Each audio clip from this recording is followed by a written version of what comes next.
Good morning, ladies and gentlemen. Welcome to the California High-Speed Rail Authority's Board of Directors meeting for October 9th, 2025.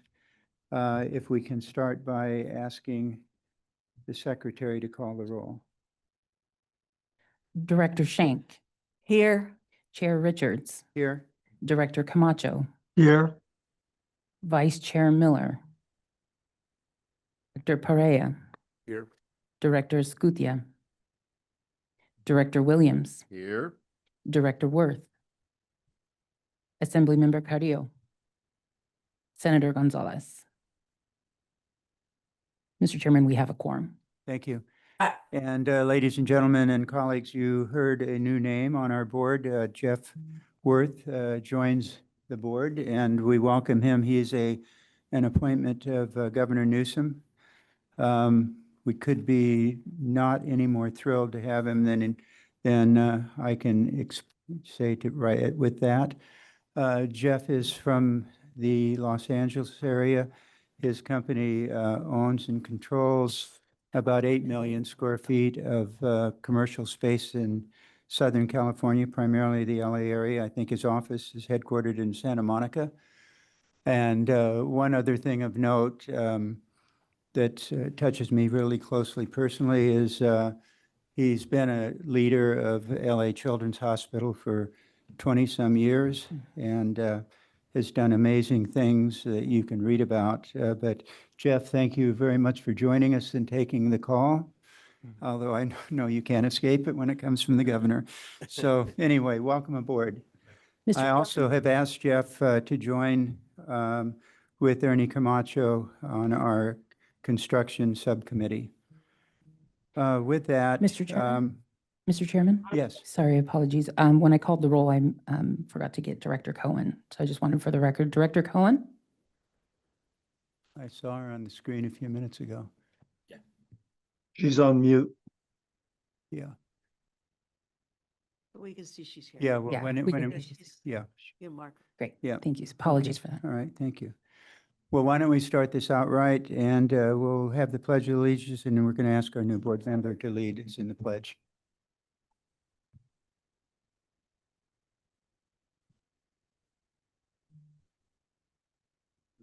I pledge allegiance to the flag of the United States of America, to the To republic, the republic for which it stands, one nation, under God, indivisible, liberty, and justice for all.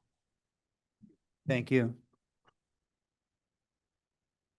With that, before we get into the agenda, if we can ask our secretary to advise the people in this room, as well as those around California, on how they can address the board this morning.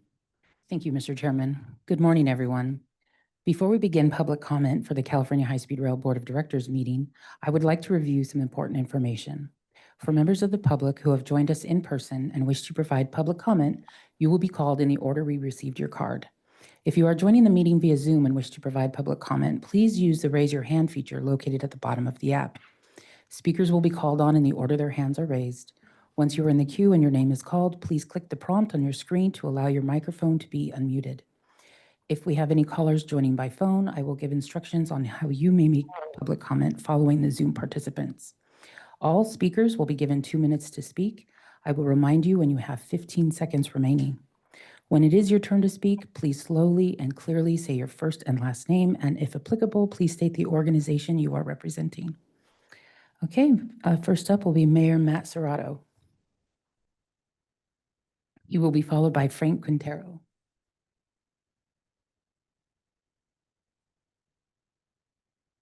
Good morning, sir.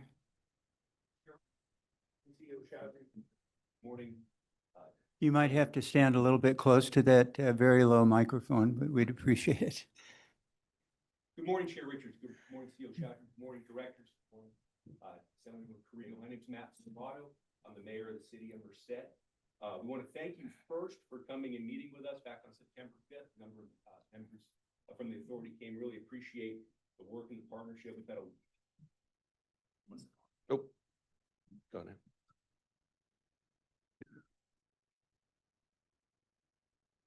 That's better.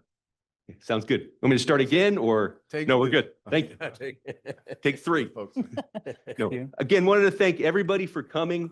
to meet with us in Merced. We've been working on this project for a long time, and we're deep in advanced planning stages as well. Even last night, we have a community focus group that's working on this. So we're already in the process of doing significant community outreach and engagement when it comes to our downtown station area plan, and for a variety of other plans as well. Our property owners are very familiar with the project. We're in advanced planning stages as well. I think in the last few months too, I've really realized and almost been surprised by the depths of support for the project in our community. There's so many people in Merced who are really excited about this project. Merced in SB 198 in the California State Rail Plan is in phase one in the 171 mile stretch for a reason. Merced to Bakersfield is the cheapest to build, the fastest to get to market, offers really high quality connections, both to the Bay Area through Amtrak and ACE, potentially with the connection to Palmdale, to Southern California through Brightline and Metrolink, also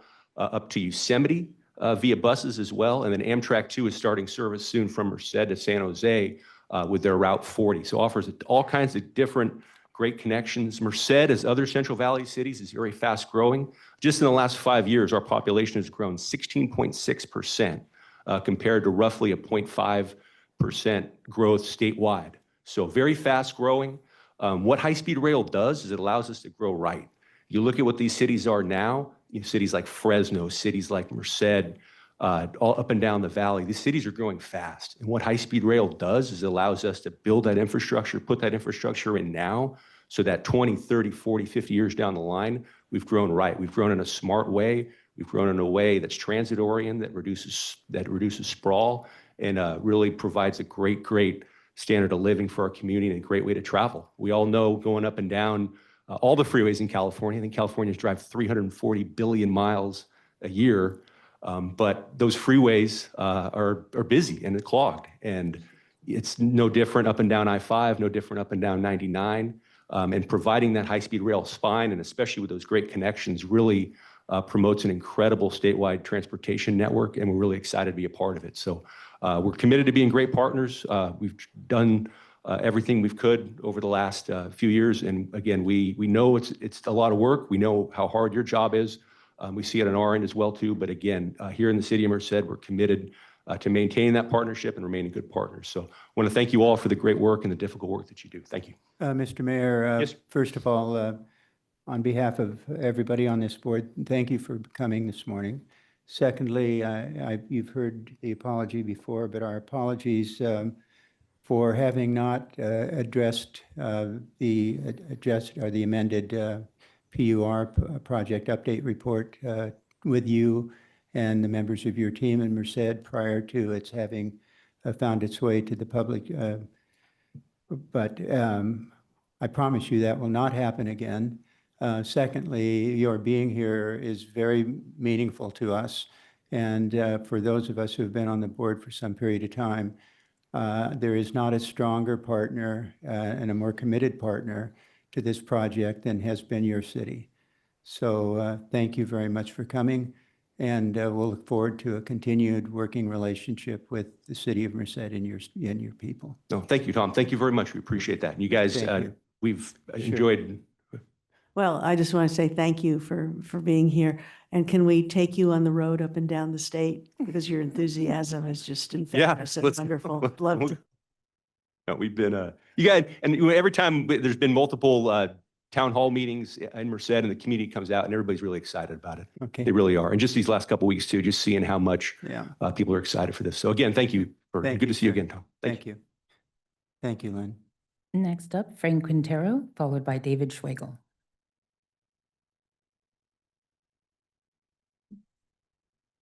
Good morning, Frank. Good morning, sir. Just a slight height difference there. Good morning, Chairman Richards and honorable board members. My name is Frank Quintero. I'm the Deputy City Manager for the City of Merced.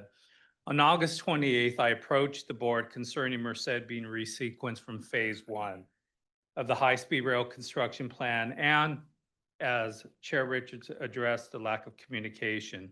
Thank you for listening to us, and we are especially grateful for the meeting that we had with Mr. Tollefson, Basim Muallen, Peter Whippy, and Diana Gomez. That meant a lot to us when they sat across from our council members and staff who have been working on this project. We still look forward to meeting with Board Member Williams and CEO Chowdhury, so thank you. And we had the opportunity to speak, and again, thank you for your kindness in reaching out to us. Although the proposed resequencing of Merced from Phase 1 has not been rescinded, we're hopeful because of the cap and trade commitment of $1 billion per year through 2045, and that will continue to keep us in Phase 1, Segment 1. The CEO is quoted in the LA Times as saying how crucial it is to build the 171-mile portion from Merced to Bakersfield, and we too feel that that is a crucial movement. We hope to discuss with staff in a timely manner how the project is impacting our businesses along the plan line. Some are looking for an opportunity to relocate. Some just want to know the timing of the necessity to relocate, while others are wanting to open businesses along the plan line too, and they are waiting. So there are just a few things we still need to work out. We look forward to re-engaging with consultants such as Stan Tech, ARUP, and Foster and Smith on 15 seconds. engineering and land use matters in the future downtown station. September 5th was a good start. We look forward to carrying this on in the future. Thank you all very much. Thank you, Frank. Next up, David Schwagel. He will be followed by Ernie Ochoa. Good morning, HSR Board. This is David Schwagel with Vang Incorporated Consulting Engineers, and I invite us to go back to President Gavin Newsom's first State of the State address. We're going to put all those change orders online for everyone to see. And the legislator said, woohoo! I had just accepted the job as change order manager on CP23, and I said, I've got to conduct a listening tour of legislators and staff in the Capitol. So I heard them out and I said, to the extent that depends on me, I will make sure that the change order process is done as quickly and efficiently as possible with taxpayers front and center. I moved down to my job in Selma and was reprimanded for the listening tour because it didn't make money for the company. Additionally, I was told, make the change order process as complicated as possible so that the paychecks will keep flowing. Managing a change order is a cakewalk. Positioning statement of the PCM, positioning statement of the design builder, reconciliation statement, next change order. I was dumped 11 weeks after relocating my family from Rockland to Clovis. If I had it to do over again, I would have declined the severance package and sued him. My ask for the authority is this: if a consultant loses a court case against an employee, kick him off the project. Now let's talk about something a little more pleasant: private investment. Approach Apple.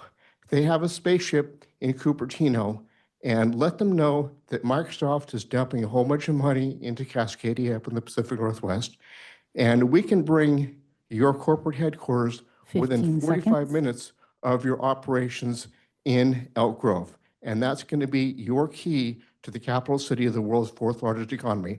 So think about Apple and think about advancing the Caltrain corridor. Thank you.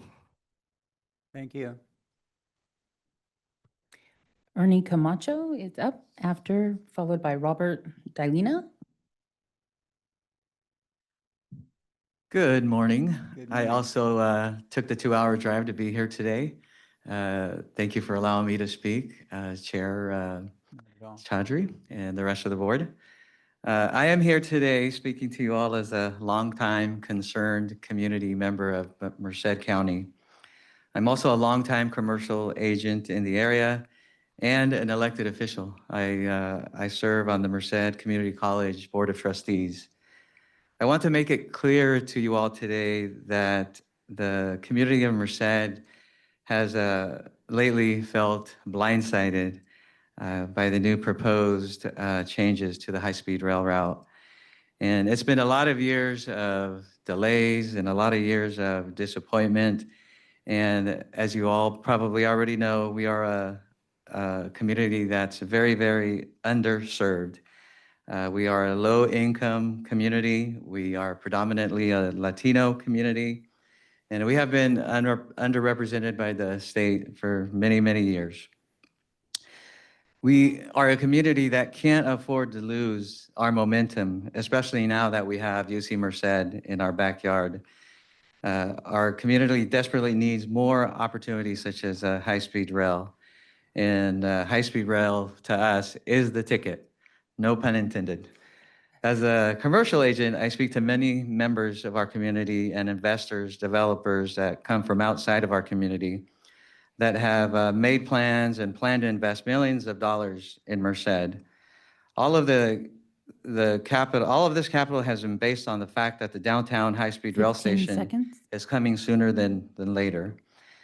And every marketing packet, every memorandum that I look at from commercial national brokers has one common point, that high-speed rail is coming to downtown Merced. I personally know a That's 2 local minutes. business owner, Latino family that has already invested millions in plans to relocate their business. And they've been taken on a long roller coaster ride as well. It's time that this happens now in Merced, not in phase 2, not in phase 3. The city of Merced needs the high-speed rail station. And thank you for your time. Thank you, Mr. Clocher. Okay, Robert Dilena is next, followed by Patty Valdez.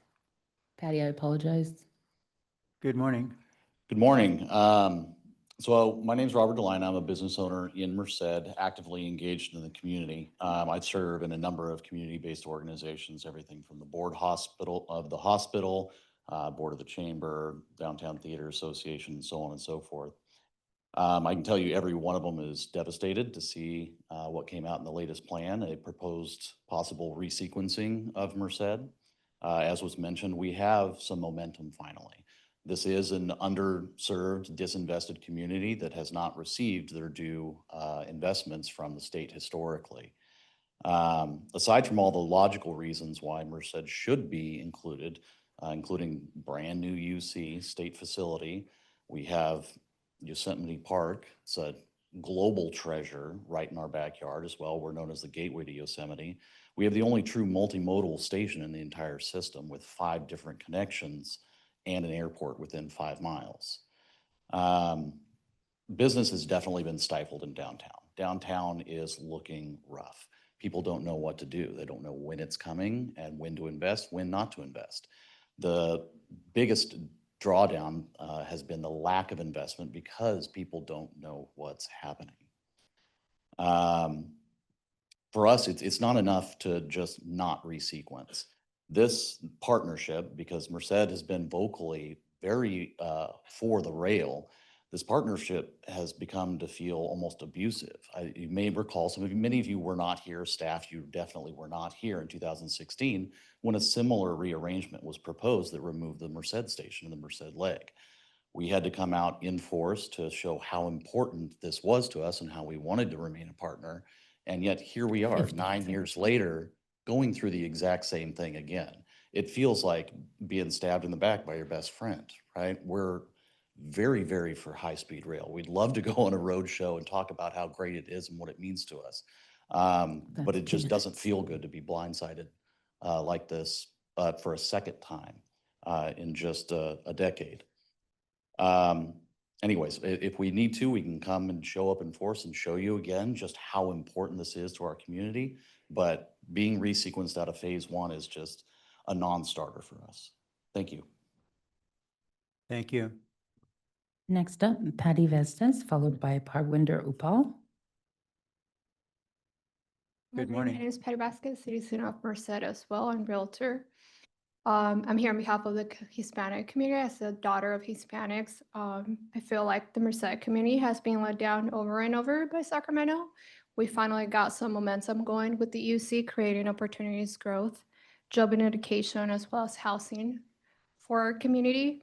And resequencing the rail train will slow down that progress. The reason why it's important is it allows our kids and it allows the next generations to stay in Merced and thrive in Merced rather than going to other cities find education and jobs in other cities and leave that money in other cities. Moving the train will continue to enforce that rather than allowing us to seek education, jobs, and growth in Merced. So I'll keep it short to that. Thank you. Thank you. Next up is Parwinder Upal, followed by Japjit Singh Upal.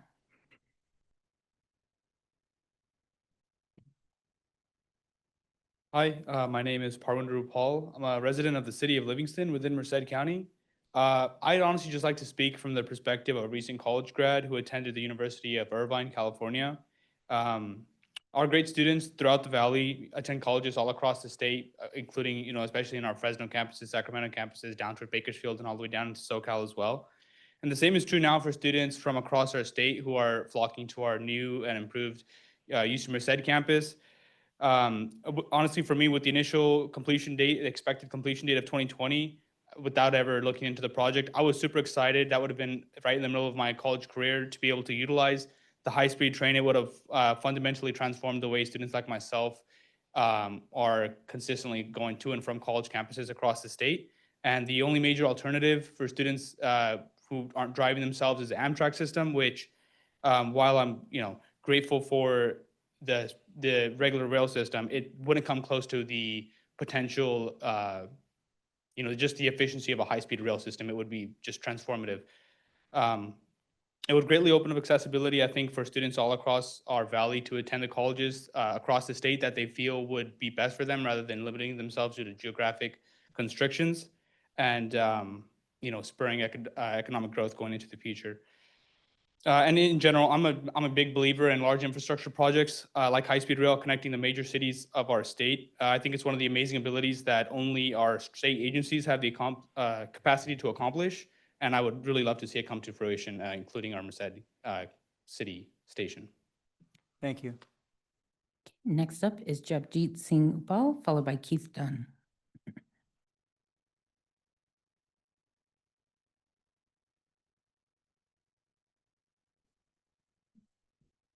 Good morning. Good morning. My name's Japjit Singh Upal. I'm a city council member in the city of Livingston, which is a small little farm town in Merced County. High-speed rail was approved when I was 6 years old. Had no idea what was going on at the time, so it's kind of surreal now to be in a position where I can advocate for my city. We're planning to have an ACE train station in our downtown that has the intention of connecting to high-speed rail in Merced. We were as disappointed as anybody in Livingston to see the potential that Merced could be left out of the high-speed rail project. I'm really happy to see that our folks from Merced have been active in advocating since then. The constant communication looks like between the authority and them, and we're big advocates of it being able to get there. At the last high-speed rail meeting, Deputy City Manager of Merced, Frank Quintero, had made a point about partnership, and we'd like to take that one step further above just partnership, which is also connection. I know in Sacramento, we're far away from you guys. It's about 2 hours, and it's difficult to have those face-to-face interactions, but we really want to build connection with our communities that are going to be impacted by this project. And I thought one way that might be nice to do that, we have a local gem in Livingston, which is a 30-second walk from where our ACE train station is going to be. It's one of our local donut shops. Shout out to the Lau family. I think it's the best donut shop in the 209. I don't think it's close, and I'd argue that it's the best donut shop in the entire Central Valley segment. And so I wanted to bring some of those here for you guys to try. Now, these are just donut holes. If you want to try better donuts aside from the holes, you're gonna have to come out to Livingston to check them out. But I would gladly invite you all to the city, try the donuts there from the Lau family. 15 seconds. I was mindful of FPPC requirements, so these are $6. And so we should be well underneath, and I'll give these to the clerk now. Ernie and I get to make a special trip down there. Educational material as opposed to a gift. Okay, thank you. And, I'll close by saying that we're all in on this project. This is going to fundamentally transform our communities when it reaches Merced, and we want to build that partnership, that connection with the authority to make sure that we can get there. I left my contact with the clerk. I hope you guys enjoy those. A lot better coming if you guys ever visit. Just shoot us a call and we'll take care of you. Thank you. Thank you very much. Next up is Keith Dunn. Thank you, Mr. Chairman. I don't know how I follow donuts. You know what? You just don't.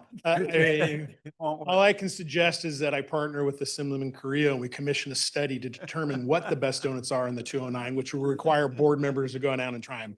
Tough act to follow.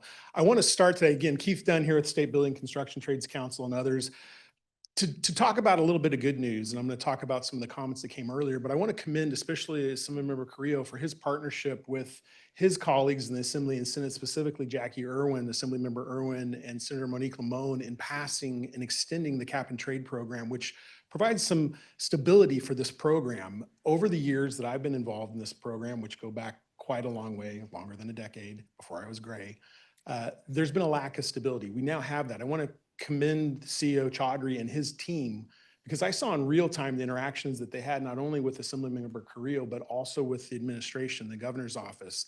And going into the last few weeks before things shut down, there was not a lot of faith that that line could be crossed and this project could be extended and members of the legislature could all agree. And I just want to take a moment and recognize the hard work and effort that went into that because CEO Chaudhry and his team, legislature and the governor have provided certainty.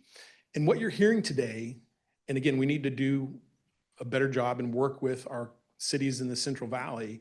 But what I'm hearing today as someone who's been around for a long time is people want to be a part of this. We have municipal governments and their citizens coming here, traveling 2 hours, bringing you donuts to tell you, we want to be a part of this program. And that's a change. And I think you're going to see that coming from Assemblyman Carrillo's district as well, where I'm hearing very excited individuals and city government officials who are wanting to be a part of this process. We have a lot of work to do, but this certainty is going to start bringing in other interests to help magnify the capital that has been provided by the state. Won't talk about the 15 feds at this seconds. point in time, but I just want to say, as someone who's been around a long time, it's really exciting. I'm excited to hear the comments and excitement out of the Central Valley. I'd like to magnify that and build it out across the entire state. We've got a lot of good things in our future, and I just want to make sure that you're hearing some good news. In addition to all the great things we do for the climate and employment and everything else, it's a transformational project that's going to change how not only California 2 minutes. moves our people, thank you, House, but also the entire nation. So good job. Congratulations to the CEO and the board. You guys did a great job these last couple months. Thank you, Keith, and thanks for your support. Okay, Mr. Chairman, we will now move to the Zoom participants. Once again, if you're joining the meeting via Zoom and wish to provide public comment, please use the raise your hand feature located at the bottom of your screen. First up is Avneet Upal. Good morning. Hi, can you hear me? Yes, we hear you, Phil. Well, thank you. Okay, great. Yeah, I am also speaking as a resident of Merced County, and I'm also from the small town of Livingston, California as well. And I really just want to echo a lot of what you guys have already heard. You know, these proposed changes do come as a big shock to the community, and you know, like everybody else, I really just want to reinforce that we are a invested community as a whole, you know, not just the city of Merced, but the entire county in itself. You know, Merced County is made up of a lot of small rural towns, and we are all equally invested. And, you know, we've been supporters of this project for a really long time.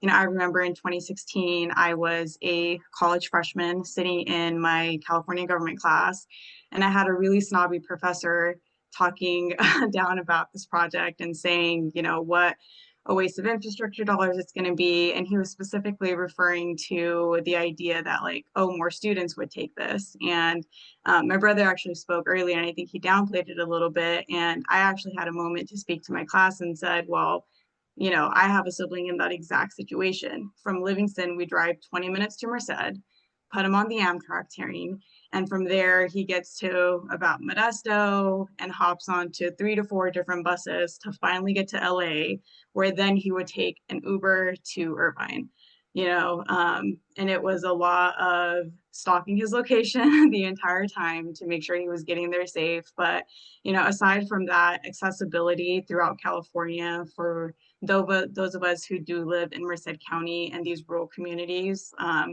you know, the amount of opportunity and magnitude for, you know, increase of just access to the rest of the state and its resources 10 is seconds. instrumental. So again, all I can really do is, like I said, echo the voices of everybody that you've already heard before, and just reiterate that Merced is truly a key, place for this train, and we would love to see it there and continue to It's work 2 with you minutes. guys to make sure it's a great project. Thank you. Thank you. Next up is Mary Camper. Good morning. Good morning. Good morning, Chairman Richards and members of the board. I am Mary Camper and I represent the Merced Boosters. I join you this morning to urge you to keep your commitment to delivering the Merced to Bakersfield segment in the first phase of high-speed rail. Merced is where regional, state, and national connections come together. It's not just a dot on the map, it's a strategic hub. Businesses have invested, developers have planned, and the city has prepared because the state promised Merced would be part of the first operating segment. This corridor can be built fastest at the lowest cost and offers the strongest link between Northern and Southern California through the Central Valley. Skipping Merced now would undermine trust and stall the economic momentum we've built around UC Merced, the downtown station plan, and our regional connectivity. I encourage you to move forward, honor the law, keep your promise, and build Merced to Bakersfield first. Thank you. Thank you. Next up, Shane Smith. Good morning. Good morning, Chair Richards and the board. This is Shane Smith. I'm a Merced City Council member representing District 4 in Merced. I'm also a member of our High-Speed Rail Subcommittee and a practicing attorney. I just want to echo what my colleagues have said from the city, but also point out that I think you heard from our residents who traveled up to Sacramento today that there's maybe a difference of opinion in terms of where we are in terms of our working relationship with the authority. I think I kind of come down somewhere in the middle, but I will say in all candor, having been one of the elected officials in Merced who was hearing from reporters that we had been resequenced in the High-Speed Rail Authority's plans. And then when our staff checked in, we were told that wasn't the case, but of course it was when the report came out. That I think there's some work to do in our community to rebuild trust. And I appreciate the chair's comments at the outset of the meeting that we're well on our way to doing that.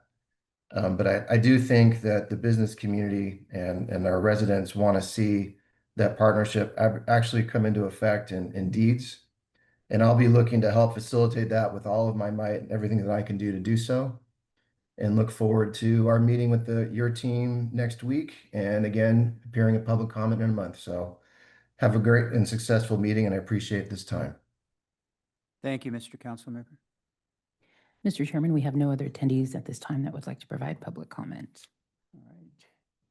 Thank you very much, Ms. Secretary. Moving into our agenda items, item number 1 is the approval of our August 28th board meeting. Move approval. Second. We have a motion and a second. Please call the roll. Director Schenk, Yes. Chair Richards. Yes. Director Camacho, Yes. Vice Chair Miller, Director Perea, Yes. Director Escutia, Director Williams, Aye. Director Worth, Director Cohen. Aye. Mr. Chairman, the motion carries. Thank you. Mr. Chairman, I also wanted to provide a reminder for board members and presenters that are up to speak closely and loudly into the microphones for the transcriptionists. Thank you. Thank you. Ladies and gentlemen, item number 3 is the architect engineer indefinite delivery, indefinite quantity contract. Emily, good morning. Good morning. Chairman, how about item 2? Oh, I'm sorry, did I jump over it? Oh, I'm sorry, I did this to Paula in the F&A meeting also. Paula, are you here? Maybe it wasn't a mistake. Maybe I did it purposefully. I'm not sure. Sorry. Sorry, Emily. Good morning, Chair Richard. Board Good members. morning. And I'm forgive me. Chief Auditor with the authority. I bring to you today our plan for having an external quality assessment performed. Starting in 2017, we've had an external peer review or quality assessment every 3 years.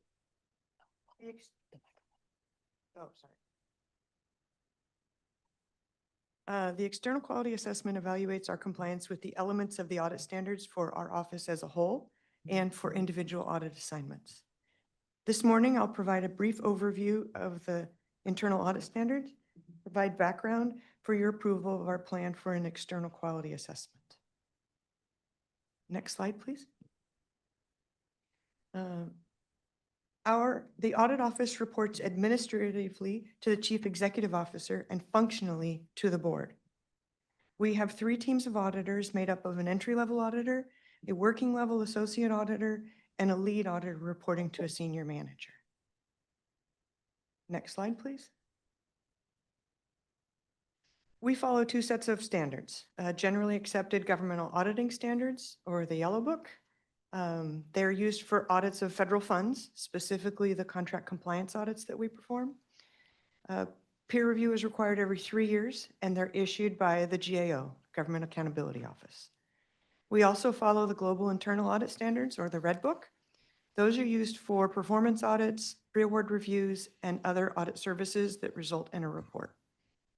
An external quality assessment is required by Red Book every 5 years, and those standards are issued by the Institute of Internal Audits. Both Yellow Book and Red Book standards were revised in early 2025.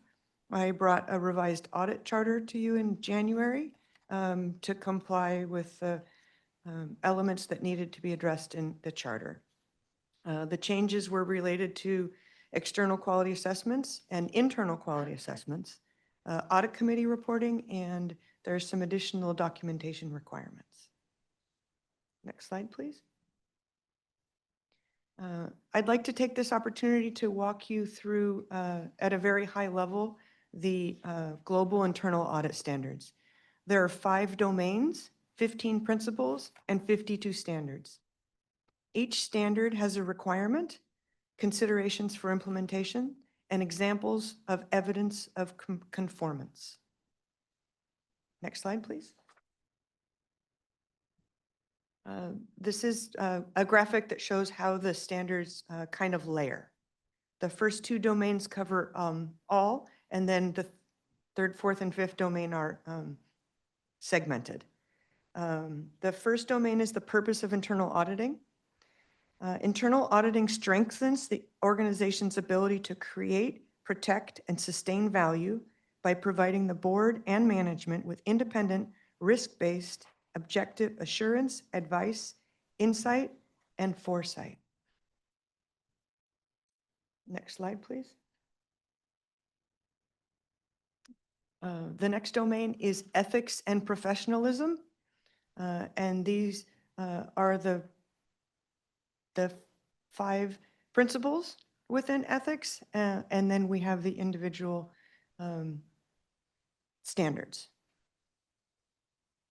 Next slide, please. Governing is the next domain. We have 3 principles, and the standards are identified. Both the ethics and professionalism and the governing apply to the audit office as a whole. Next slide, please. Managing is the 4th domain, and these principles and standards govern how we will manage the audit office. Next slide, please. The 5th domain is related to how we perform our audits. So of all of the standards that we follow, the ones that are specific to an assignment are in this 4th domain. So there's a lot that goes into how we develop our audit office, how we maintain our audit office, how we assess quality within the office. That sort of infrastructure is in place before we get started on any audit. Next slide, please. So with that kind of high-level graphic introduction in mind, The external quality assessment assesses all of those principles and standards and how we've developed our processes and how we follow our processes. So Global Internal Audit Standard 8.4 requires that the board approve our plan for an external quality assessment.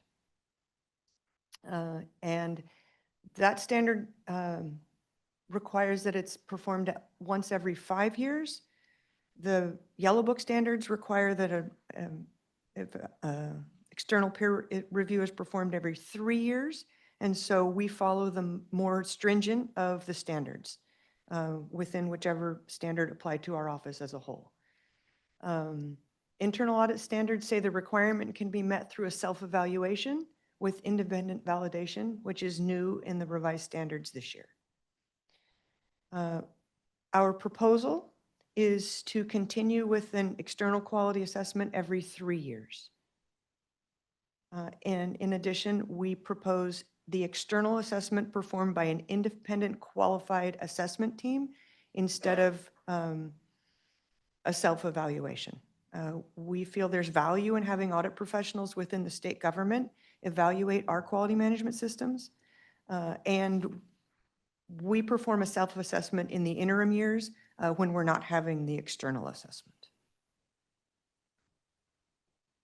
Are there any questions? I have Excuse a me. few questions. Yes, Director Pereira. Thank you for the presentation. So just so I'm clear, the people that you're auditing or organizations, is it internal, our organization, as well as all of our vendors? Or, I mean, who exactly are you auditing? Yes. We perform performance evaluations, performance audits, compliance audits of authority processes. But we also perform contract compliance audits and pre-award reviews of consultants. The pre-award is of a consultant team before there's an agreement with the authority, and the contract compliance audit is either interim to the contract or post when the contract is completed. Okay. And you just, you mentioned the self-evaluation process, Mhm. which is an option that you're not recommending we do. What Correct. is that? And who would conduct that? So each year that we're not having an external peer review, we have a team of auditors who look at all of the assignments that we've done in the year, and they sample half.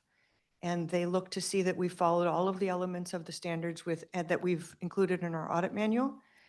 So we're doing a self-assessment 2 out of 3 years.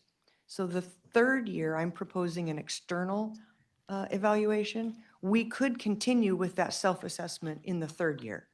And then it requires a validation by somebody else that we've performed it. So the proposal is to have both this self-assessments in the 2 interim years and then an external assessment in the third year. Mhm.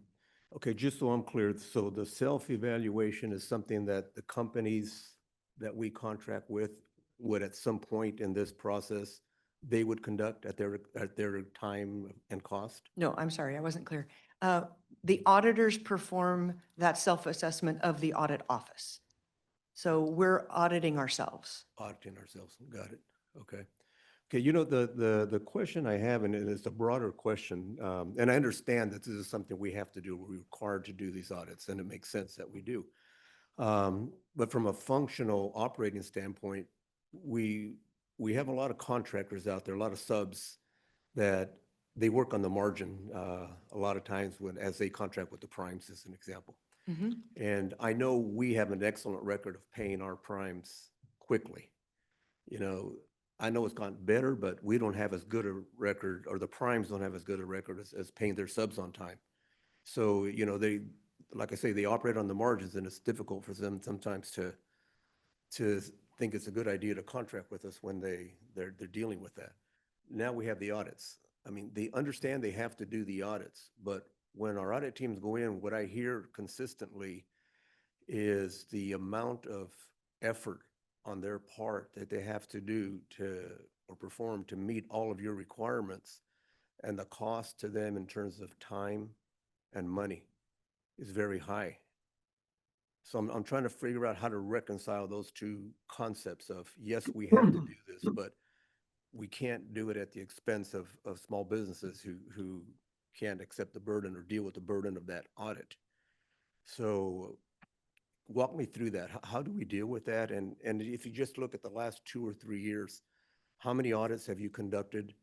What have your findings in general been? You know, how much, you know, have we found they're complying, or have we found large amounts of money that we need to collect back? I mean, what have you found? Okay, I'll start with your first question first.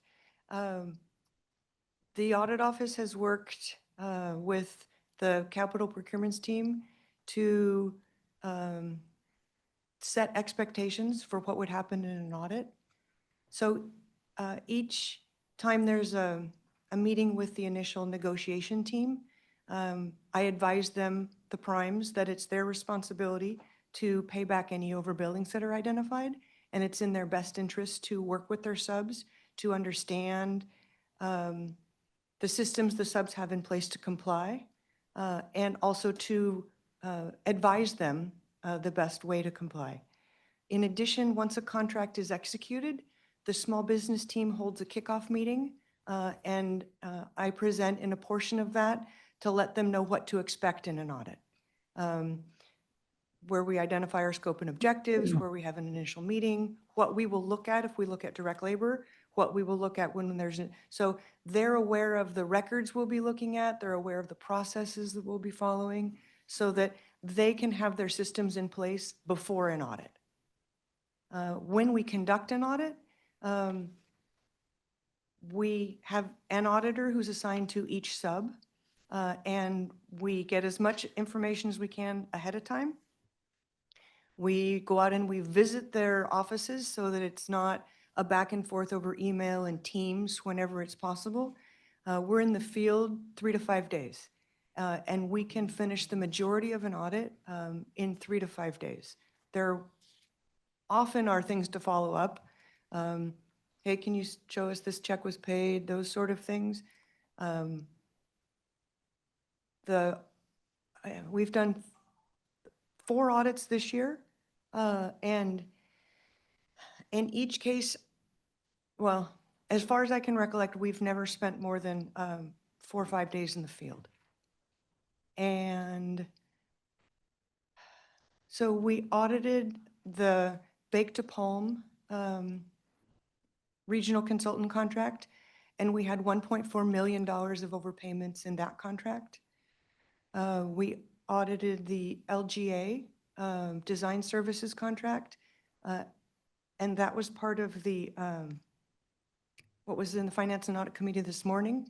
We have $767,000 of overpayments in that contract. We are finalizing our audit of the Merced de Madera design contract, which I'll bring to the next board meeting. Or next Finance and Audit Committee meeting, sorry. We have approximately $600,000 of overpayments in that contract, and we're in the middle of auditing the Burbank to Anaheim regional consultant section, and our auditors are in the field right now on those subs. Okay. So in those cases, the primes and their subs, or just the primes would be reimbursing us that money? Our agreement is with the prime, and it's the prime's responsibility to reimburse the authority for any overpayments identified. Okay. Last question there is, so when you do these audits, do you do a sampling of all of the transactions we've had with these folks, or is it you evaluate every transaction we've had with them for whatever period of time? We start with a sample. We start with 2 invoices, and we look to see whether or not their internal controls are functioning as they've designed them. And then those 2 invoices, we will look to see for each person on an invoice. We'll look to see that the rate invoice matches their payroll. And then for each year that they were on the contract, if their overhead complies with the federal requirement. So if we look at 2 years or 2 invoices a year and we find everything matches, they billed us what they paid their employees, then we move on to the next year. If we don't, then we double our audit sample. So we would go from 2 invoices to 4 invoices.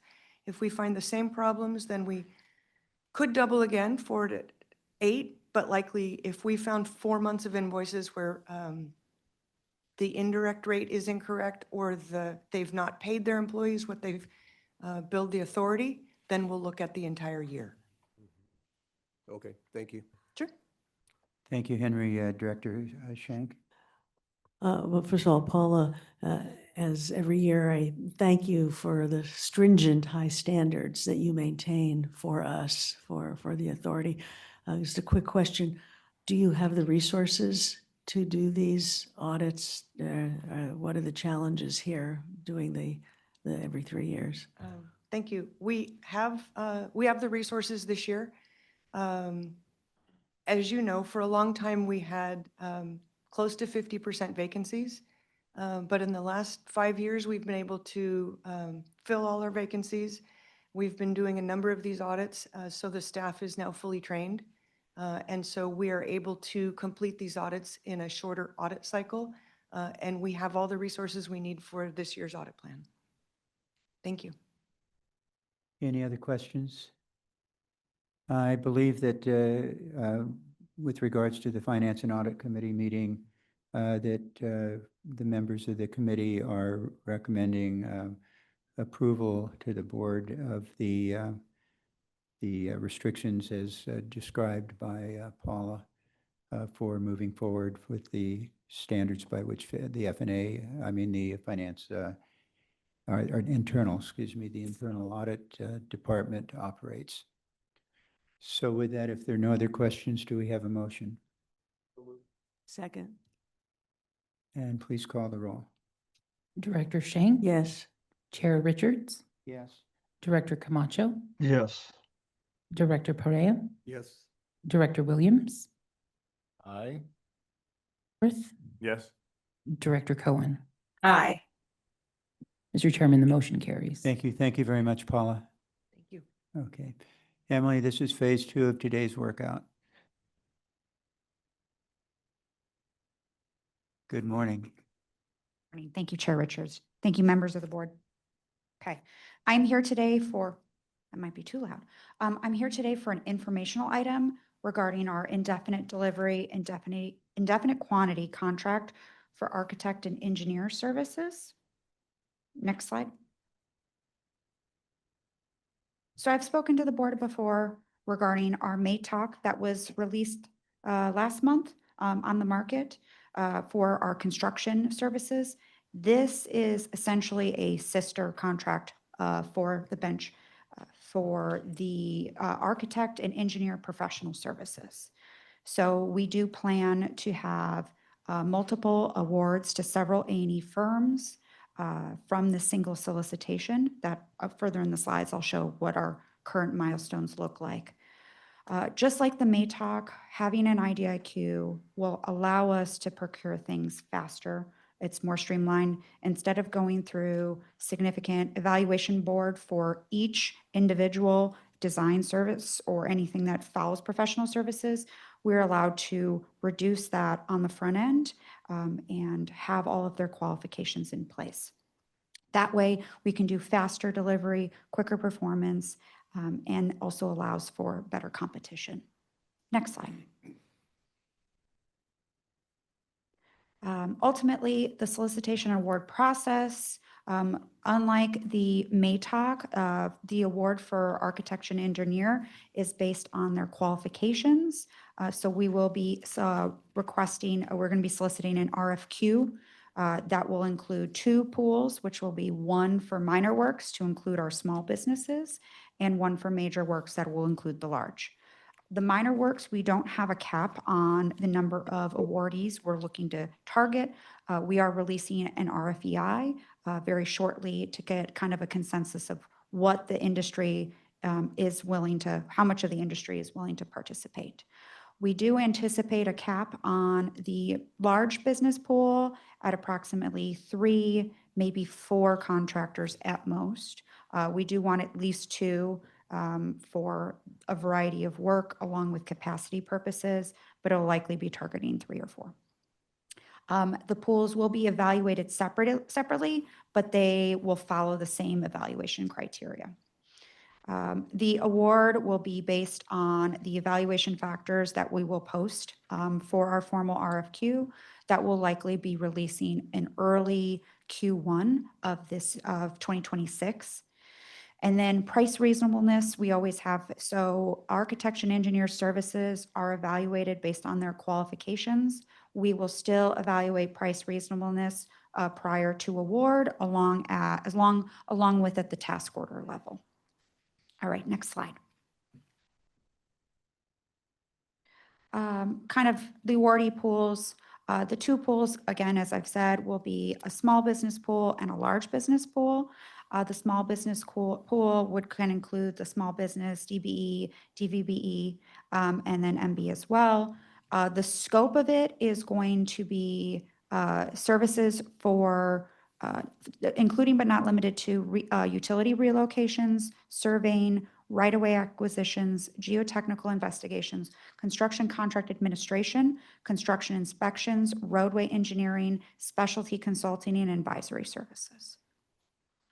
The annual gross receipts for the individuals, for the companies that are participating in our large business pool must have annual gross receipts exceeding 250 million. And includes all professional services, including environmental planning, design, procurement, construction and commissioning for high-speed rail. Just like our MATOC contract, we will also include on-ramp and off-ramp procedures. We will very likely not be on-ramping additional large business contractors over the life of the contract unless we have to off-ramp one of them. But we will frequently use on-ramp procedures for the small businesses. As I've spoken in the past, there constantly is new businesses that are coming into the area, or, they just started or they didn't have enough time to bid on a current acquisition. So we do plan to revisit on-ramp procedures for the small business pool, at least at an 18-month interval to allow small businesses not to get locked out ultimately. As well as supporting, our needs as well, because we will have changing requirements that maybe the small businesses we have at the time, we need, more. Next slide, please. And then our current upcoming procurement schedule for this acquisition, we are releasing an RFEI very soon, hopefully either at the end of this month or early in November. And we will then be reviewing RFEI submissions. I will be coming back for a formal board approval in early 26, based on the fact that the MATOC was capped, the work was capped at 15 million per task order. There is no cap on the task order work for the large businesses here. So we will come back for approval for that solicitation. We do plan to then post this on Cali Procure early in 26 as well, with the RFQ due in Q2 of 2026. Do I have any questions at this time? Any questions for Ms. Morrison? Yes, Director Perea. Yeah, thank you for the presentation.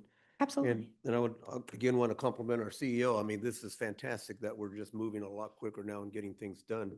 On the schedule, okay, you're going to release this month, early next month. So the evaluation will happen by December? We will start, so we will be evaluating their RFEI submissions. It's part of our market research process to see, it'll develop how many I want for our small business pool. The formal RFQ release for bidders to start, looking and how to propose will be in 26. Just like the MATOC, we will be having industry forums. And we do have the upcoming industry forums as well. Myself will be in San Francisco and Fresno in the upcoming 2. And we do have a representative that will be at the LA, which we can talk about submission requirements for both the MATOC, along with some of the general requirements for the A&E services. We will then have a follow-on small business workshops come late, late winter, early spring, right after we release that, so that we can kind of help small businesses so that they're able to bid on that work as well. Yeah, okay, and just my point around that is, in the last 4 or 5 years, I mean, when we release timelines, historically, there's been slippage in those timelines. And I know Ian doesn't. Not under me. Slippage. Not under So, me, no. Yeah. No, sir. Want to make sure that we're meeting all these deadlines and Yes. that we do have it before the board. And Or- you may have answered one question for me too, that I had about, you're coming back to the board for approval. But is there a threshold number of where you don't have to come back for board approval after we've released or approved the RFI or whatever's going on? So I'm going to give you a little of a synopsis. So the IDIQs, right, or issuing task orders is an effort to cut down the procurement timeline on the front end of the acquisition. So roughly I can save about 90 to 120 days on the front end. Why I'm going to come back is because the task orders for the large businesses are going to exceed our CEO Chaudhry's delegation authority of $25 million. So the request is to come back is, can we have the authority to solicit and solicit only for all task orders that fall under the IDIQ? But any awards that exceed our delegation authority are going to come back for the board for approval. So it will help reduce it from a 2-step to a 1-step. And that way you still will see all task orders awards over 25 million prior to award. So we issue NOPA and then we would come back and say, we are requesting approval for these design services at, say, $50 million for this task order. It will help us save time on the front end. So that's why we're going to be coming back to approve Okay, for so approval. anything under $25 million after we have approved releasing the RFEI or whatever, that's, once it's done, it's done. Correct. Council, if you. That's what the request will be to the board, that you give us that authority to do that for the ones under 25. Okay, so right now you don't have that authority, you're asking for the authority. Correct, because now we have to come to the board for, approval of the RFQs. Correct. And approval of the contract. So we're, for the smaller contracts, we're saying that with your approval, we can do those on our own because you've given us this more blanket approval. It will streamline the process because we don't have to come back to the board for multiple times for some of these smaller contracts. But the ones that are exceeding the dollar amount threshold through the delegation of the board to the CEO, certainly we would come back to the board for approvals for those, each and every one of them that exceeded the 25 million. My quick clarification, Tom, thank you so much for that. My quick clarification is the ones over 25 million, we are going to be requesting to come back once rather than twice to help reduce the acquisition pulp timelines for those. Okay, well, that makes sense. So is that part of this request here that we waive? No, sir, not at this time. I'll have a formal one for you in January. Okay, so we have not changed the policy yet with respect to contracts coming back for final approval? No, sir. That'll be a different agenda item. Yes, and that will be limited to just architect and engineer task orders that fall under the scope of this IDIQ only. Okay. All right, thank you. Thank you. Any other questions for Emily? Yes. Dr. Shank? Thank you. Hi, Emily. Hi. This IDIQ, have we ever done this before? Has Caltrans done it? Any other state agencies that you know of?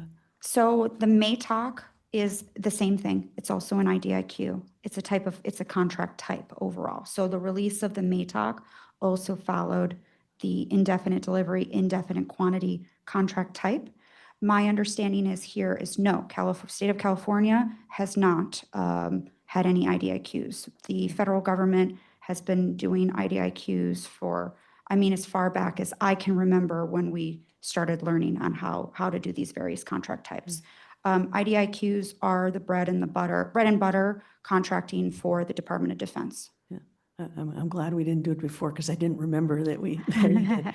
So this is essentially grossly pre-approving these two pools when you bring it to us for the vote. My interest is in the small business and the DBEs with what's going on in the federal government now. And I mean, I think that they're trying to eliminate all of this, it seems to what I'm reading. How does that impact what we're trying to do in that pool, the small pool, both the ones that we contract with directly and that our subs contract with? That's a fantastic question. I'm going to lean into our current chief counsel. We just had a conversation about that yesterday. Tom or Adam can take it away. Yeah, this is all fast moving. Sorry, can you hear me? Yeah. Thanks. Relatively fast moving and recent developments. We're looking at it and we'll be having some guidance discussions internally shortly.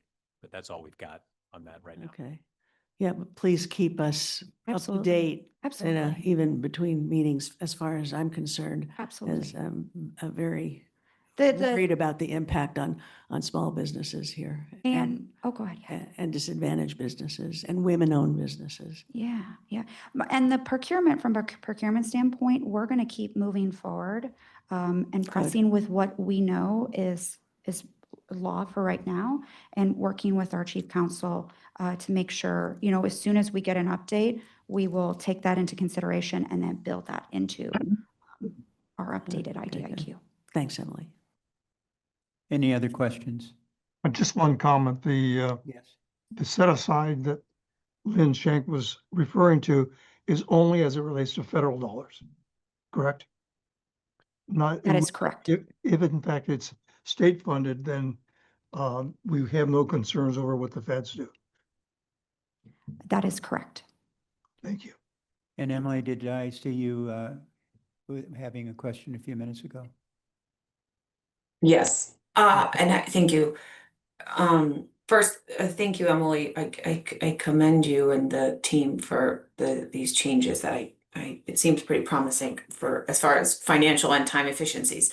Going back to the DBE, I guess it's more of a comment, but my understanding of it is it's going to be really important for the high-speed rail team to make sure that they are separating out exclusively state-funded work from anything that blends state and federal to ensure compliance with both federal law now and state law, which are very different regarding DBE programs, so that we don't put ourselves at risk in either scenario. And I know we talked a little bit about it yesterday, but that's important for the board to know, and it's important for legal to be aware of, because it is effective immediately. And so I don't know if there's a question in there. How are we addressing that? I understand legal just said they're aware of it and looking into it. But I think that's one of the most important things that the team will have to do, is make sure that there's clarity around how different parts are being funded to ensure compliance on both sides, state and federal now. Not easy. Okay, thank you. And Ms. Morrison, I assume it goes without saying that once these pools have been set and various firms are included in separate pools, their performance will continue to be evaluated during the contract period, and changes made as appropriate. Absolutely. And that's part of the purpose of having the off-ramp procedures as well. Yep. Okay, good. All right. If there are no other questions, thank you very much, Emily. Thank you. Appreciate it. Moving on to item number 4, which is our CEO report. And this is our CEO. Let's put something on the screen. Really, the CEO report this time is all about our 1-year completion of the new team. Since I came on board was September 16th, 2024. And September 16th, 2025 was 1 year on this program. And just wanted to share all the accomplishment that we achieved in 1 year, and then what we are doing going forward. So I'm not going to go through every slide and read through it, but I'll give you the bigger picture of where we are after 1 year on this program. So get to slide number 3. These were the 6 areas when we took this program in a different direction, starting in September last year. Those were the 6 areas for me to kind of immediately look at to stabilize the program. One was the top priority for us was to stabilize the funding. And the reason we wanted to do that, in order this program to move forward in any credible way, we had to find a mechanism to get this program financed. Financing has to be against some funding commitment from the state. While we were doing that in the first month, September, October, at the same time, our federal government was working quite the opposite on that. And so we had to then even put a lot more effort. And I really, really want to appreciate everyone who participated in the last 6 months of the process that we went through together, starting from the governor, stood fast to support the strategy that we put forward. The legislature, who worked with everyone, we spent a lot of time together in the last 6 months. The trades, our labor partners, they were stood fast supporting us, our team, who actually worked on the project update report. And when we put out the update report, there was also a strategy that we laid out where we were saying how to move this program forward and build all the way from south, north, and the current commitments we have under 171 mile. And so we presented multiple options for the legislature to look at, and it has schemes and financing mechanisms in it. And that came to fruition through Cap and Invest, $1 billion a year, 20 years, which provides the platform for us to now go finance against that. We're happy to share that with you. We have posted on our website also all the companies or equity partners or financiers who are interested in responding to the RFEI. All the results are in. We had more than 30 companies who responded to it. So that's moving forward. We will be releasing some procurement documents on engaging with the public-private partnership partners in the next month or so, and then selecting partners to advance the program by mid-next year. Procurement strategy, as you heard, I'm not going to repeat what Emily was saying, that all the effort we did in the procurement area was all to streamline the work processes. And now we are at a place where we can quickly respond to the project needs, having these AEIDQs, MATOC contracts, by shortlisting companies who have the right qualifications for what we need to get done. And so not get into the bureaucracy of like every time we wanted to issue a small work order, we had to go through 10 months of process, which was cumbersome in itself when I came on board. Design and construction, we did a lot of improvements. Design criteria was updated multiple times. And the target for our engineering and planning team literally was to look at, are we designing our high-speed rail system to the similar criteria we had in Europe, Japan, Taiwan, other places? And there were improvements that were needed because the program was using some criteria that were not relevant to high-speed rail. So those were changed and modified. As a result, construction costs, of course, was our target to reduce, and we were able to reduce significantly. You saw in our business update report that Merced Bakersfield cost went down by $14 billion.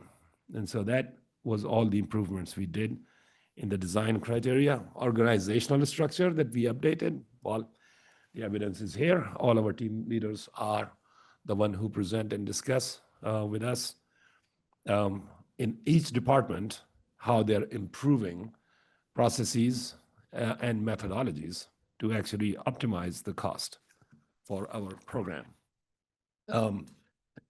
Funding and finance, well, when we look at going to the slide number 4, looking at $1 billion through 2045, which is, as we all know, This program was always on a very unstable grounds when it came to funding. So now we have a stable platform. We also went ahead and did the complete bottom-up estimate for the 171 mile. And now we are engaged for the business plan update in 2026, all phase one, all the way to LA, and on the other end, all the way to San Francisco, that will be coming up. Well, while we were right-sizing and streamlining all of our processes, we were also right-sizing our teams, external and internal. And today, with the optimizations that we went through after streamlining it, we were able to optimize $80 million just in the top part of the consulting contracts we had, which in a way for us, when we optimize this, we are adding to the construction some funds, moving it from this side of the ledger, and focus is now build as fast as we can as we move forward. Slide 5, we just talked about it. Emily went at length, so I'm not going to go on that again. Construction design and construction, of course, we touched on that. This is just to tell you all this effort went in the last 10, 11 months for a program that has been ongoing for 2008 and then construction in 2013, changing it fundamentally to where it is today in 11 months. I think I would like to congratulate my team. They worked very hard to get to this place where we are in a very short amount of time.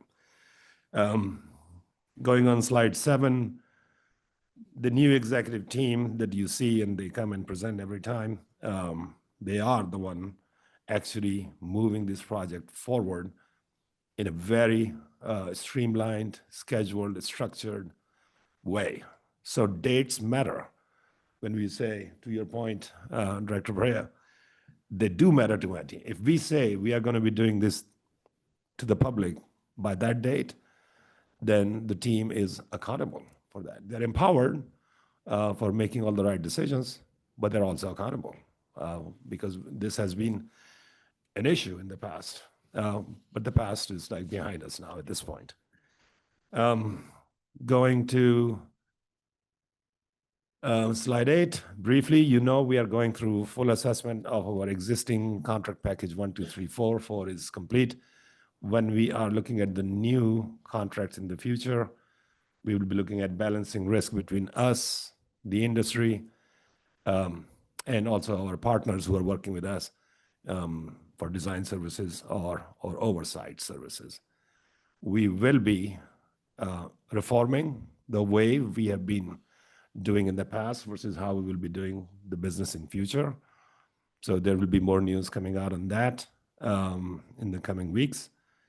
While we were doing the discussions with the legislature, and you were part of that discussion when we talked about other legal legislative authorities we need as high-speed rail, going to slide number 9, we were asking at that time, and when we were discussing the funding stabilization, there were these 7 items that we asked the legislature to look at to give us more jurisdictional power as a state agency. We represent the state of California, we represent taxpayers' money that is being deployed on this program. So my view was we need these reforms, these changes. High-speed rail authority, without these tools in our toolbox, will continue to have one problem, which is going to be the biggest one, is on the cost and the schedule. Those items are tied to these changes. We get the funding portion done. However, these 7 items need to be passed, approved, given to us as tools. Why we do that is just because it makes sense for our authority, high-speed rail organization, to get all the hurdles out of the way. We will come back to the legislature in January again, and some of these items that I've been talking with the legislature for a long time, we have actually written some language so we can share that with you. when we all come back in session. So that those changes plus the funding and stabilization does one thing that we can be guaranteed. We will see this system up and running in our lifetime with the trains. So we can take that thing behind us and not talk anymore about it. Say, all right, we'll see the trains. We'll see the trains very, very short time from today.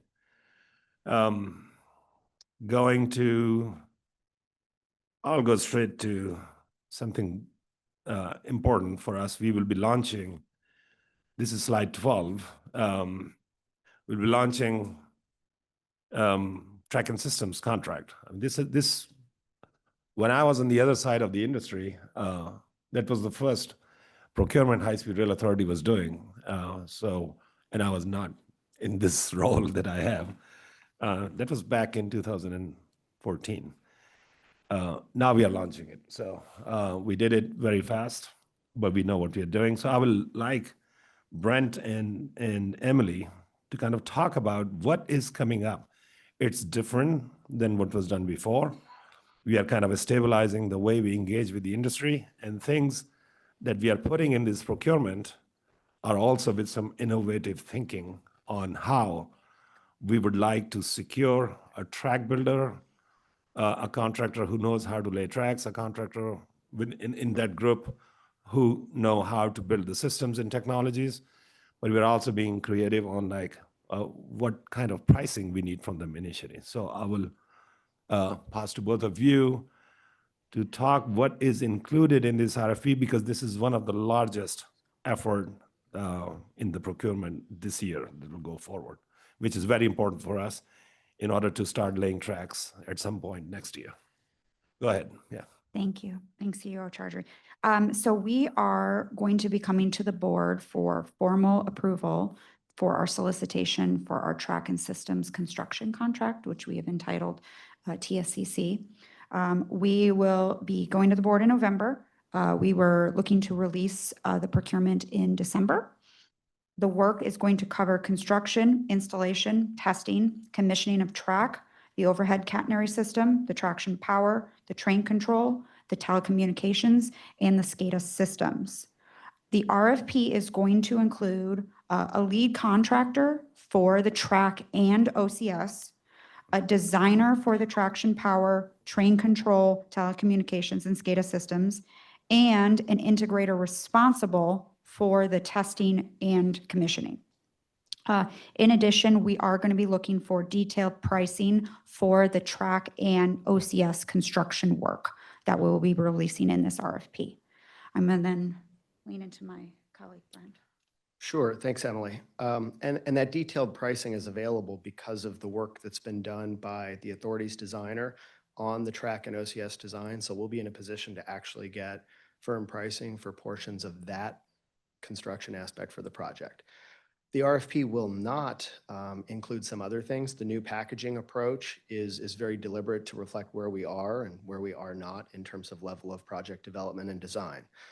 So the designer for the track and OCS will not be part of the team we're procuring. We will keep that design work on our side of the house through to 100% design and designer of record. It also, just for clarity, no longer includes the power generation and the battery electric storage systems. At one point in time, that was lumped into this contract. We'll be doing that as a separate procurement early next year.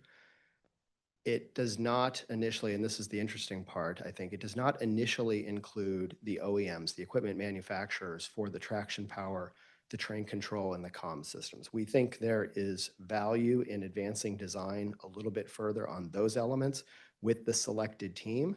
And then we will have them run an open solicitation with authority input over the shoulder on an open book basis to bring them in within an allowance that we'll establish after the initial selection of the track and OCS contractor and their designer. So it's a bit of a hybrid between conventional delivery methods to try and get the optimal result for where we are in the different portions of the project. Yeah. Thank you, Brent and Emily. Any questions for them? Yeah.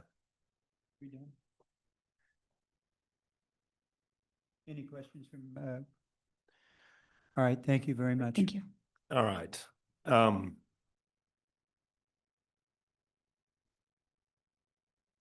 going to slide 14. Of course, we will continue to further optimize. We hit all our targets that we wanted in the year number 1.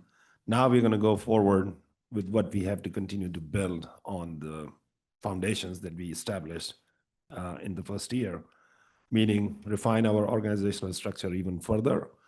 We are hiring state level key leaders. As you see here, we have 4 more to go. So we would like to bring our chief technology officer at the senior level. We are inheriting now, taking back all the infrastructure from all the contractors who are finishing up the work. That means also we have to stand up our organization for infrastructure operations and maintenance. So we have a role for that chief that is out there advertised.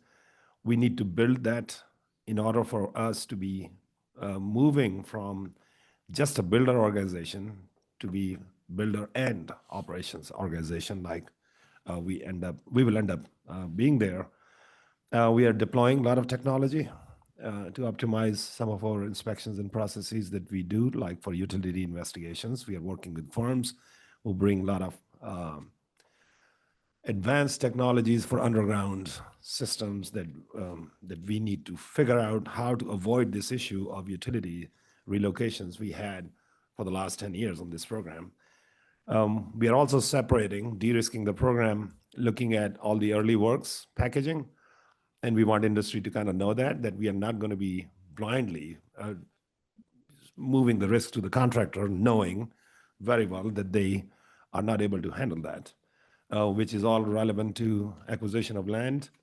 We are going to be responsible and do ahead of the procurement of civil packages. We want to get that cleared.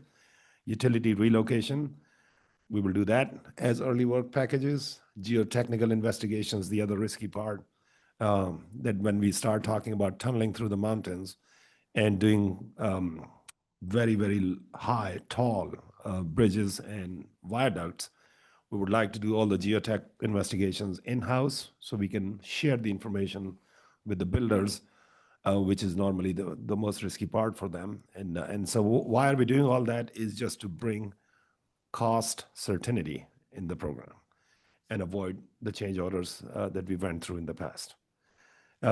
Same thing we will do for the designers, design firms who are working for us. Everyone will have a key performance indicator system in place. So as they move, they're also being held to the same standard we have for our leaders. So authority staff is committed and working and bringing to us these solutions that you heard today. Well, we want our design firms and consulting firms to hold themselves to the same standard. And so we will be implementing in the new procurements that approach. So those are the main areas of improvements we'll continue to look for. I'm looking forward to actually start back in January discussions around, hey, Department of Finance and Legislature, thank you for the down payment of $20 billion. Well, we need a lot more than that. So we'll be back in that conversation, I think, in January. We'll be discussing those 7 points plus where is my other money discussion. So thank you. That is the update from me. Yeah. I think you got everybody's attention at the end there. I'm not going to ask for any responses from our ad hoc member of the board at this point. Thank you, Ian. Moving on, ladies and gentlemen, a quick update from our report, actually, from our Finance and Audit Committee meeting this morning. In terms of cash available to the authority, we have, these numbers are, by the way, are at the end of July, $4.3 billion available. The overwhelming majority of that is $3.9 billion that is proceeds from cap and trade. The other larger balance is from the Proposition 1A, which is at $312 million, and we have a small amount, $13 million, from our rail property fund. That's revenue earned from properties that we own. The capital outlay for the month of July was 133.6 million, of which 87.4 were for the construction packages. Total project expenditures to date from the very outset of California High-Speed Rail is $14.8 billion, of which 82.5% of that are investments from the state of California and roughly 17.4% from the federal government in terms of funding. We did apply for one grant in the month of July, which is for a small one for $111,000 with the Federal Railroad Administration for a project that would be for a corridor ID grant package. Central Valley Construction Report included an average of about 1,350 workers on our project sites in July. The progress report in terms of structures, as you know, in 119 miles, we have 92 structures. 55 have been completed, 32 are underway, 5 have not yet started. And in the month of July, there was one completed in CP1 and one in CP23. Of the 119 miles of guideway, 72 miles have been completed, 18 miles are underway, and 19 have not started. There were 2 miles completed in CP23 in the month of July. In terms of utility relocations, 88% of the, or 1,604 utility relocations have occurred out of a total requirement of 1,826. There are 93 relocations that are in progress and 129 that have not started at this point, at least at July 31st. Right of way, we are standing at 99.2%. Or 2,276 parcels of land that were necessary for the development and construction of 119 miles. That total was 2,294. So there are 18 parcels that have not been completed yet in terms of our having gained control of those 18 parcels. None of those are impeding construction. And that is a fast summary of finance and audit today. Let me move on quickly. Are there any, excuse me. You're not a board member. I don't.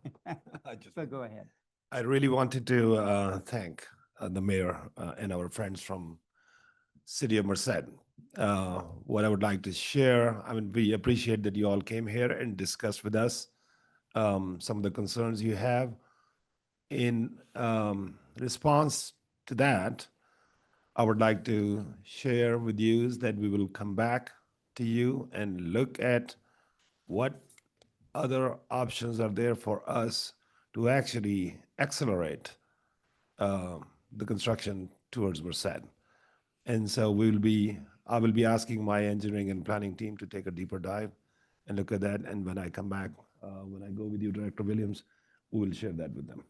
Yeah, that was just a comment. No, thank you very much. Do any of my colleagues on the board have any comments this morning? Yes. Henry? One is a question for you and the other just a comment. On your Finance and Audit Committee report on the third-party issues and the right-of-way, is there anything that you're concerned about or with respect to when we start laying track next year, will there be any holdups on that? Are we going to be clear? We're aware of none at this point. What's that? We are aware of none at this point. Perfect. Okay, thank you. And just a couple of things. One, Director Camacho and I, a week or so back, we were in Los Angeles at the American Council of Engineering Companies organization. And our organization received an award for the fine work that we're doing in high-speed rail. And Ian and his team were there to accept the award. And it was good to be at such a big gathering and, you know, getting the type of recognition that our organization got. So congratulations to you for that.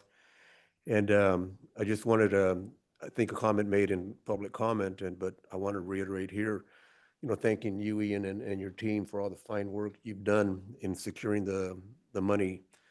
We don't have it all, but we have a good chunk of money committed to us, and that would not have happened without your hard work and the understanding that folks are very comfortable now with the direction we're heading. And of course, Assemblyman, thank you for your help. I know the hard work you did at the Assembly to make that happen. So thank you very much. Director Schenk? Yeah, I just want to add the welcome to our new board member, Jeff, and to our new counsel, Adam. You don't know what you got yourself into here, but we welcome you. It's always good to have new perspective and fresh ideas. And Ian, thanks to your chief of staff for making things administratively a little better. I can hear everybody at the microphone and making things more efficient. So thank you. And so before we move into a closed session, oh, I'm sorry. Mr. Chair, I also want to welcome the new member of the board. I was the newbie. No, I'm not the newbie anymore. I said, welcome. How does it feel? I also want to comment on what the mayor of Merced said earlier today. I really appreciate the vision that mayor has in connecting also to Brightline, something that I think will be very beneficial to high-speed rail, having that connection between Palmdale to Apple Valley with Brightline, because that's the vision that we should have in California to not only concentrate on high-speed rail, but also the partnership with Brightline as well. I think that that's something that it's worth mentioning because having that high desert corridor connection, it will really give us a chance in California to actually deliver to Californians what we promised. So again, just want to thank the mayor for those comments and again, look forward to a continued partnership.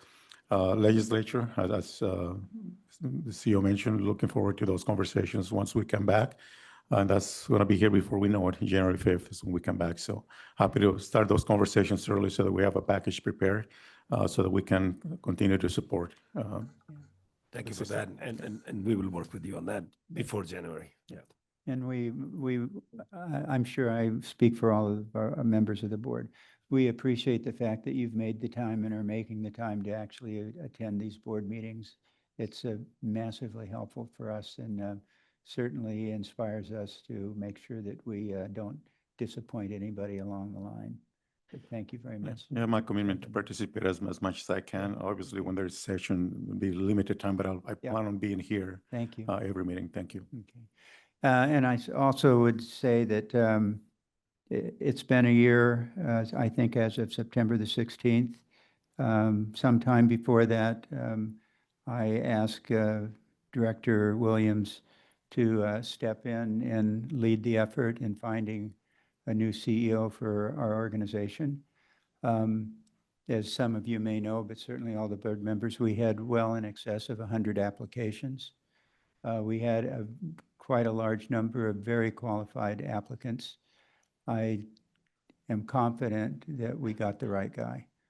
And this has been an amazing whirlwind year of change and redirection. And I think as a member of this board, I could not be happier with the direction that we're headed in. So Ian, thank you very much. Thank you. Yeah. Thank you very much. Yeah. Yeah.